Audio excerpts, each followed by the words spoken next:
Another electric day unfolds at Broncos training camp in Denver, and this one had a different kind of energy. Why?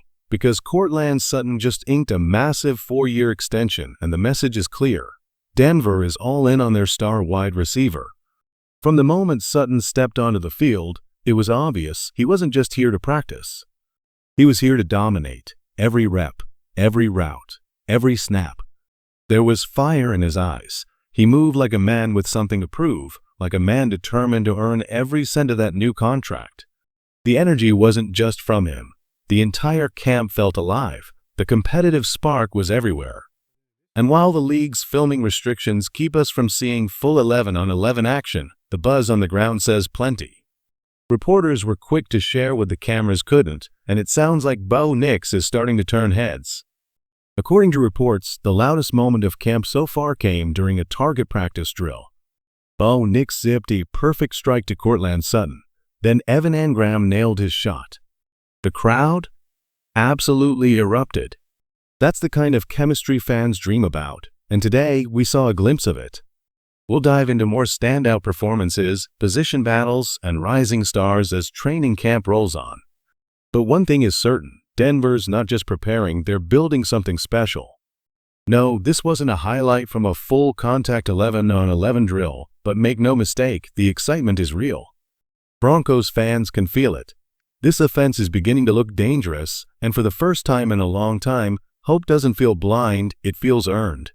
With Bo Nix entering another year of development and the front office re-signing Courtland Sutton, this unit is finally gaining stability.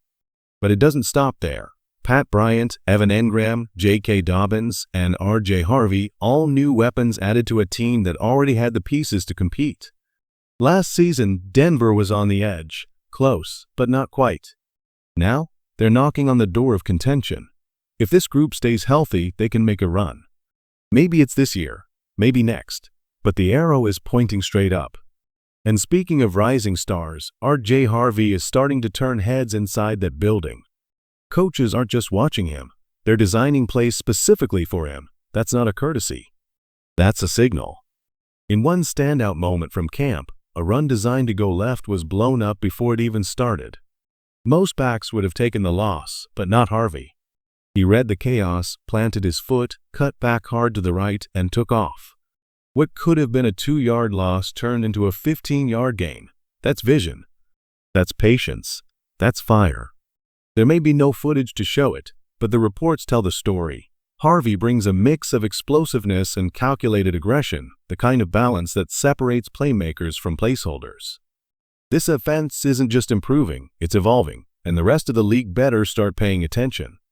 Sometimes a single play can spark something bigger, and Troy Franklin delivered one of those moments today. Sam Ehlinger launched a deep prayer nearly 50 yards downfield, and Franklin rose above the defender and came down with it, a pure jump ball, a battle in the sky, and Franklin won. That's the kind of play that makes coaches take notice. And while this wide receiver room is stacked, Franklin's name just got a lot louder. Let's take a look at what Denver's working with. Courtland Sutton is the established star, locked in and ready to lead. Marvin Mims Jr. brings versatility, a true Swiss Army knife who can line up wide, in the slot, even in the backfield. Then there's Devon Veal, a physical wideout with great hands and a willingness to block, the kind of effort that earns real snaps. Pat Bryant, the rookie, is still growing into his role, but his upside is undeniable. And Troy Franklin? He's carving out his path fast. At the moment, he might be sitting around WR4 or WR5, but he's making it hard for coaches to keep him off the field. And he's not alone. Trent Sherfield made noise today too, reportedly torching Jaquan McMillian on a crisp route for a big gain. This receiver group, it's deep, it's talented, and it's hungry. Even during team period, Courtland Sutton kept showing why he's WR1, hauling in a tough pass over the middle from Jarrett Stidham for a smooth 15-yard pickup. But there was one strange moment. Why wasn't Sutton running with the clear first-team unit during that snap? It's hard to say, but it's something to keep an eye on as camp continues. One thing is clear, this wide receiver room is loaded with talent, and the competition is only fueling their fire. Is there something going on with Bo? A minor tweak? Just a rest day? Or is this part of a bigger plan? It's unclear for now. Sutton has been active in camp, so it's strange to see him start off repping with the backup. No official word yet, but it's definitely worth watching. Now, shifting gears, we need to talk offense. But first, let's spotlight something that cannot be ignored: Sean Payton's growing trust in R.J. Harvey. After that explosive cutback run we covered earlier, Payton didn't hold back his praise. He described it as something, a telling quote from a coach who doesn't throw around compliments lightly. And when Sean Payton shows belief in a running back, you better take notice.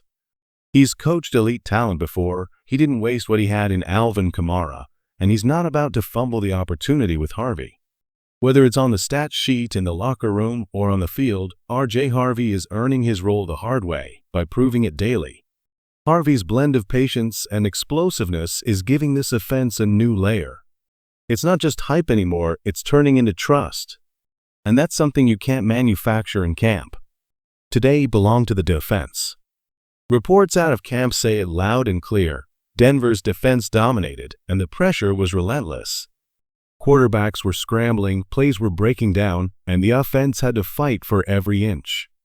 Once again, it's the edge rushers leading the charge: Jonathan Cooper, Nick Bonito, Jonah Ellis, Deandra Tillman. 4 relentless pass rushers flying off the edge, and all 4 are expected to be major contributors this season. They're not just depth, they're disruptors. And if this continues, they'll be the fuel that powers Denver's defense through the early season battles. But pass rush wasn't the only storyline today. After news broke that Alex Singleton may have broken his thumb, attention turned quickly to who would step up in the middle. Drew Sanders is already sidelined, so that left a big hole at inside linebacker. And into that opportunity stepped LaVale Bailey. An undrafted free agent from last year's class, Bailey took first-team reps today and held his own. This coaching staff sees something in him. He's raw, sure, but the instincts are there. The speed is there, and more importantly, the confidence is building. If Singleton or Sanders miss any real time this season, Bailey could be the next man up. And if what we saw today is any indication, he won't be backing down from the moment. Up front, Denver's interior defensive line was a brick wall. Zach Allen, John Franklin Myers, DJ Jones, and Saville Smalls correcting Savon Jones to a plausible active name if intended were stout against the run, clogging gaps and collapsing the pocket. They forced multiple broken plays, flushed the quarterback out, and made the offense work for everything. This front 7 is starting to look dangerous, and if they keep this pace up, opposing offenses are in for a long year. This Broncos defense isn't just about star power, they're building real depth. The front 7 continues to shine, not just by hunting quarterbacks, but by plugging gaps, crashing run lanes, and dominating the trenches. The excitement around this unit is real, and it's only building with preseason around the corner. Preseason matters this year. Why? Because this roster is loaded with young talent hungry to prove they belong. Saville Smalls, LaVale Bailey, Chris Abrams-Drain, these aren't just camp bodies. These are names to watch, guys who've been grinding every rep, flying around, and catching the attention of coaches. And speaking of Bailey, Sean Payton himself confirmed it. The head coach praised Bailey's recent practices, saying he's had a few really good days and looks like an NFL linebacker. That's not a throwaway compliment, that's validation. With key injuries at linebacker, Bailey's rise couldn't come at a better time. Denver needs players who can step in and contribute immediately, and Bailey's showing he might be that guy. There's still plenty more to unpack as camp rolls on, and even more to look forward to once preseason kicks off. But one thing is clear, this defense is deep, young, and dangerous.